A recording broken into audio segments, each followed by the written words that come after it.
are there kind of new kind of personal ways of representing protests that happen because of social media? Um, let's see, there's a lot in that question. I'm pretty convinced that social media certainly has a news and information function that is different from traditional media and has Mm, certainly, for lack of a better word, democratized and opened up access to events that cause protests, like police violence or other forms of injustice. mm, That I'm pretty convinced of. And it also gives people, they had this before, but it gives people a more immediate way to share information, to get a collective sense from other people who share their views that something is wrong, and also mm, a sense that other people want to do something about it.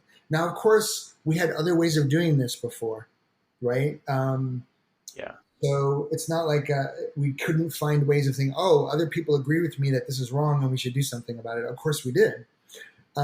But there is a certain efficiency gain through social media. And very importantly, there's also a difference in the surveillance, right? Because now we also have the ways of encrypted exchanges where organizers or regular people can, Mm, so for example, in New York, the post George Floyd um, Breonna movement that mm, was posted on social media daily, and people yeah. could kind of see like, oh, what's happening in my neighborhood or wherever, and where can I go, and who's organizing it, and what's it about.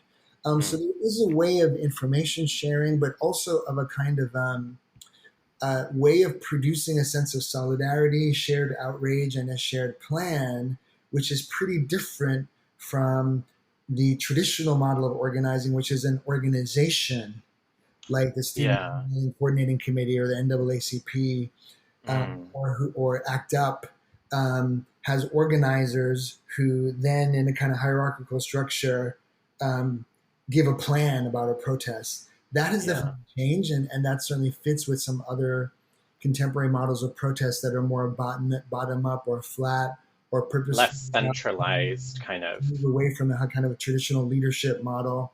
And of Yeah. course, you hear political leaders criticizing this flat organization. Like this criticism maybe um, you heard during the Occupy protests. Well, who's leading it? Who do we talk to? Who do we negotiate with?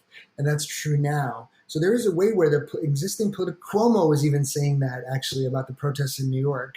Like you need to Mm, have an agenda, you need to have a platform. So mm, there's a lot of ways in which traditional politics wants to convert contemporary flat egalitarian social media organized protests into the way that it understands it as traditional protests, and the ways that contemporary yeah. protesters are resisting that, That's mainly for interesting. political reasons, but also as a way to Yeah. protect the organizers and the protesters from becoming targets.